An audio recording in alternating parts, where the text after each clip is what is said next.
Diguyur hujan deras, banjir setinggi 3 meter merendam 2 desa di Kabupaten Halmahera Barat, Maluku Utara. Ratusan rumah di 3 desa Kecamatan Ibu, Kabupaten Halmahera Barat, Maluku Utara terendam banjir hingga mencapai 3 meter. Banjir akibat hujan deras lebih dari 16 jam sejak Selasa petang membuat air sungai ini meluap.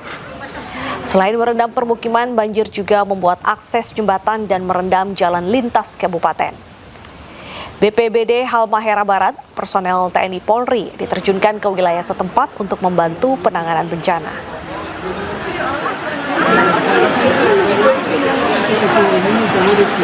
Di kampung Cina.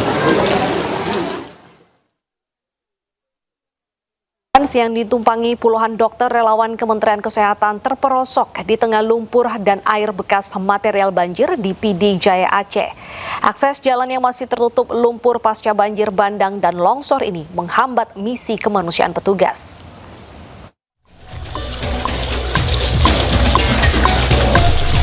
Sebuah mobil ambulans yang ditumpangi puluhan dokter relawan Kementerian Kesehatan terperosok di tengah lumpur dan air bekas material banjir di jalan lintas desa Blangcut menuju desa Menasah Dayah Krut, Kecamatan Merah 2, Kabupaten PD Jaya Aceh. Ambulans ini menuju Puskesmas Meredu untuk memberikan pelayanan kesehatan bagi korban banjir bandang dan longsor. Selain terperosok ke dalam lumpur, mesin mobil ambulans pun mati, sehingga para dokter akhirnya menumpang mobil pickup milik warga yang melintas. PD Jaya guna untuk melakukan pelayanan kesehatan di beberapa tempat. Jadi ya saat di titik banjir ini mobil tiba-tiba mogok ya, terjebak banjir ya. Banjir. Oke, ini kita dari mana nih Bang? Dari relawan Kementerian Kesehatan ya. Ini ditugaskan di PD Jaya selama 14 hari.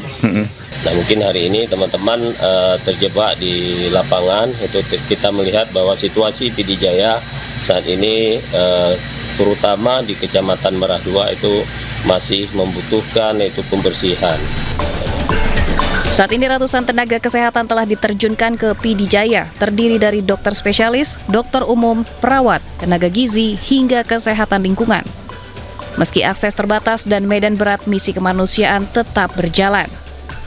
Dari PD Jaya Aceh, Jamal Pangwa, iNews melaporkan. Ribuan ton kayu gelondongan yang terbawa banjir bandang dan tanah longsor menumpuk di permukiman warga di Aceh Tamiang. Warga berharap pemirsa kayu-kayu bisa digunakan untuk membangun kembali rumah yang rusak akibat banjir bandang.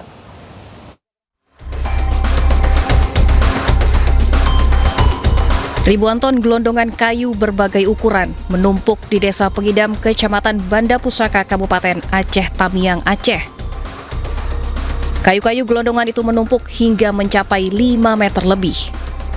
Tak banyak yang bisa dilakukan oleh warga sekitar.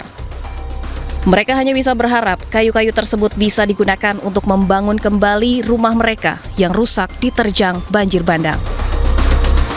Jadi harapan kami dari masyarakat Kampung Pengidam, dari pemerintah desa, mudah-mudahan pemerintah mengizinkan kami untuk mengelola kayu ini untuk dijadikan bahan rumah. Pada saat bencana melanda, puluhan rumah warga rata dengan tanah tersapu banjir yang membawa gelondongan kayu. Dan hingga hari ini, di lokasi perkebunan dan perumahan warga, gelondongan kayu masih menumpuk, belum ada tanda-tanda untuk segera dibersihkan. Dari Aceh Tamiang, Aceh, Syukri Sarifudin, iNews melaporkan. Pembangunan hunian sementara korban bencana tanah bergerak di Kabupaten 50 Kota, Sumatera Barat mengalami keterlambatan. Hingga hari ini baru 30% pembangunan yang rampung.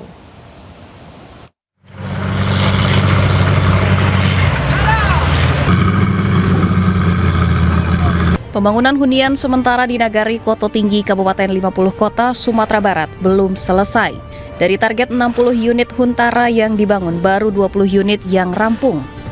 Keterlambatan pembangunan ini terjadi akibat cuaca yang tidak menentu dan sulitnya akses menuju lokasi, sehingga pengiriman material bangunan terganggu.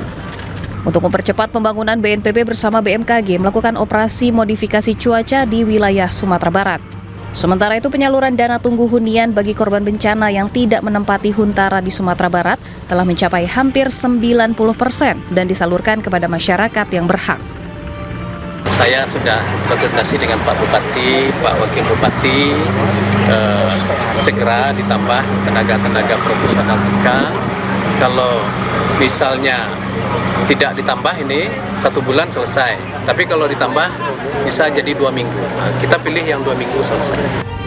Meski menghadapi berbagai kendala di lapangan, BNPB tetap optimis pembangunan Huntara dapat diselesaikan secepatnya. Dari Kabupaten 50 Kota Sumatera Barat, Agung Sulistyo, iNews melaporkan.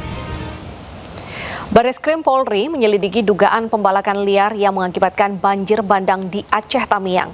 Pembalakan di hutan lindung diduga menyebabkan gelondongan kayu terbawa banjir. Kemungkinan identifikasi kami adalah kegiatan-kegiatan pembukaan lahan di hutan lindung, Serbajadi ataupun Simbang Cenih. Kami penyelidik berusaha keras untuk mendapatkan informasi itu untuk menaikkan ke proses penyidikan. Terima kasih dari bantuan tokoh masyarakat, kemudian aparat setempat juga sangat mendukung kami untuk menunjukkan tempat-tempat yang diduga adanya pembukaan lahan baik ilegal ataupun legal. Demikian. Tentunya legal tidak menutup kemungkinan juga adanya dampak. Sementara itu, tim SAR gabungan menemukan jasad balita laki-laki korban banjir bandang di Kabupaten Sitaro, Sulawesi Utara. Akibat banjir bandang, pemirsa, total 16 orang tewas.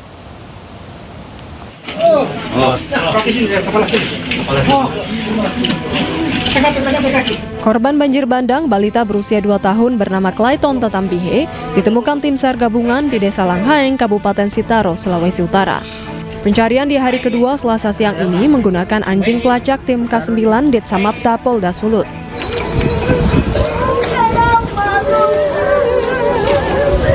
Korban yang ditemukan tertimbun material tanah di dalam rumahnya langsung dievakuasi petugas ke rumah duka yang berada tidak jauh dari lokasi penemuan. Ya hanya medan dan cuaca ya, karena masih cuaca hujan terus, bisa menghambat pergerakan anggota kami di lapangan termasuk aktivitas dari kinen kami di lapangan. Meski pencarian korban masih terkendala medan dan cuaca, namun petugas yang diterjunkan berhasil menemukan korban yang tertimbun. Dari data yang dihimpun, korban meninggal banjir bandang Kabupaten Sitaro berjumlah 16 orang. 2 korban lainnya kini masih dalam pencarian. Jeffrey Langi, iNews melaporkan. Tim SAR gabungan memperpanjang proses pencarian 1 warga negara asing asal Spanyol yang tenggelam di perairan Labuan Bajo. Hal ini dilakukan menyusul penemuan jenazah putra dari pelatih tim putri B Valencia FC.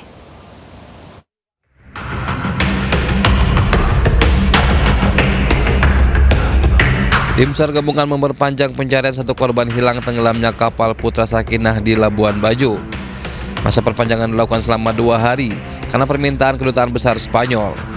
Sehari sebelumnya, tim SAR gabungan kembali menemukan 1 orang jenazah yang merupakan putra dari pelatih tim putri B Valencia FC Fernando Martin. Total 3 jenazah sudah ditemukan termasuk Fernando Martin. Pencarian akan kembali kita laksanakan perpanjangan selama 1-2 hari perpanjangan akan dilaksanakan, tetapi di hari pertama akan kita evaluasi hasilnya seperti apa, akan disampaikan berikutnya terkait dengan rencana perpanjangan berikutnya, yaitu pencarian di hari ke-15. Pencarian akan lanjutkan dengan fokus pada permukaan laut di sekitar Pulau Padar, Pulau Komodo, dan Pulau Rinca. Dari Labuan Bajo, Joni Nura, iNews melaporkan.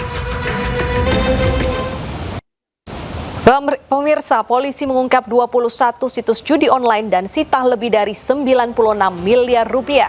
Informasinya usai jeda berikut.